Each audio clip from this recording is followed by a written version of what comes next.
वो प्रभु प्रभु जी महाराज जो निग्र थे, इतना सारे दान किए थे, तो दान से उनका पाप जो कम नहीं हो सकता था, जो नरक में गए?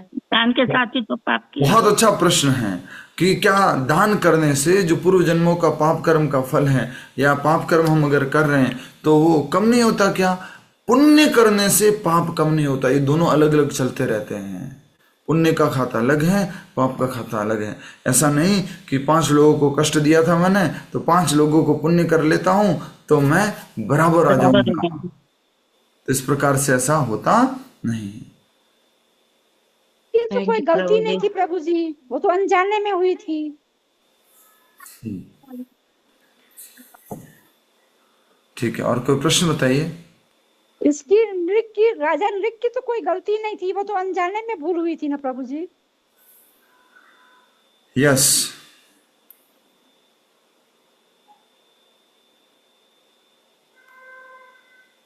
ठीक है, और कोई? हरे कृष्णा प्रभु जी। हाँ, अनजाने में गलती हो जाए और उसका पश्चाताप कर ले तो कुछ आगे इसका ठीक हो सकता है क्या? बट डिपेंड करता है कि कितना गहरा पाप है, कैसा पाप किया है, क्या है पर उसकी श्रेणी कौन सी है जिसमें उसने ये पाप किया, कितना अधिक गहरा पाप है, तो उस पर निर्भर करता है। हाँ, अन्यथा साफ साफ लिखा हुआ था, अगर आपने पढ़ा होगा तो आगे हमने शायद अंडरलाइन करवाना भूल गया मैं वो। शुद्ध भक्तों वाली लाइन कहां पर है?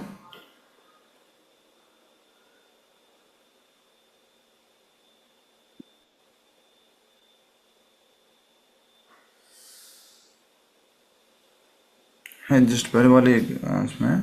अनजाने में करने से उसकी वो कम हो सकती है प्रभु जी, पर वो हट तो नहीं सकता ना। नहीं, हट नहीं सकता। हट नहीं सकता वो तो, जैसे even in our normal legal system में भी अगर कोई नहीं आपके नहीं। एक्सीडेंट से भी आपसे कोई मर गया तो इट्स नॉट मर्डर, बट फिर भी आपको उसकी पनिशमेंट तो मिलेगी। Yes yes yes.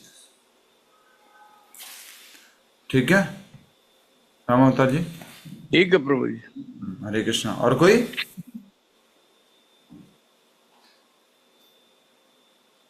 प्रभु जी ब्राह्मण तो माफ कर सकते थे उनको, ब्राह्मणों ने माफ नहीं किया।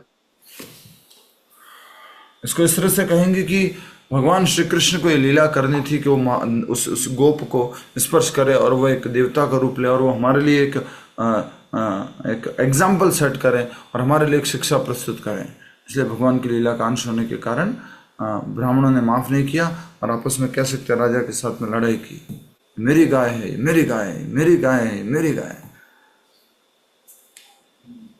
ठीक है, इस वजह से नहीं किया, उन्होंने 1 लाख देने का प्रस्ताव रखा, मतलब वहां भी थोड़ा घमंड उनका। नहीं, उनकी तरफ से कह सकते हैं कि एटलीस्ट कुछ प्रस्ताव गया है जिससे कि वो शांत हो जाए। नहीं 1 लाख का बोला ना उन्होंने, 1 लाख बहुत हाँ, ज्यादा 1 लाख गाय दे दे तो शायद शांत हो जाए। लेकिन 1 लाख बहुत ज्यादा है ना, इसलिए थोड़ा उसमें तो उनको लग रहा था कि पूरी 1 लाख न दे करके 99,900 दे दी तो ठीक है। प्रभु जी ये कथा पूरा याद रहता है सबको। याद रखिएगा, ये वाली बहुत सुंदर कथा है। हाँ, महाराज, क्या नाम था महाराज का? महाराज नहीं, ठीक है, ओके, थैंक यू। अभी हम सब लोग मिलकर के महामंत्र का जप करेंगे। अपनी अपनी जप माला ले लीजिए। जैसे कुंभी पाकम वगैरह आपको बताया था, बट वो जो कुंभी पाकम और वो सारी यातनाएं हैं वो तो मरने के बाद है ना, नरक में। बट मेरा क्वेश्चन ये था कि मैं मान लीजिए कि मैं चोरी कर रही हूँ, मैंने अपने पूरे जीवन पर्यंत चोरी की है, तो अगला जन्म जो मुझे मिलेगा तो वो मुझे किसका मिलेगा, मतलब ये फिक्स होता है? यस, फिक्स होता है ना। चोरी का कर्म किया तो चोरी के कर्म के अनुसार किसी भी योनि में प्रवेश मिल सकता है। मनुष्य योनि में इतना गरीब या इतना इस तरह से शरीर मिल जाएगा कि बहुत कष्ट में रहेंगे हमेशा। आपका सब कुछ लूट चुका, आपके पास कुछ नहीं है, या किसी निम्न योनि में भी जा सकते हैं। तो यस, पूर्व जन्म के कर्मों के अनुसार ही हमें अगला जन्म होता है। ठीक है प्रभु जी, हरे कृष्ण। हरे कृष्ण। Thank you. हरे कृष्ण। जय श्री प्रभुपाद। सभी को हरे कृष्ण। हरे कृष्ण प्रभु जी।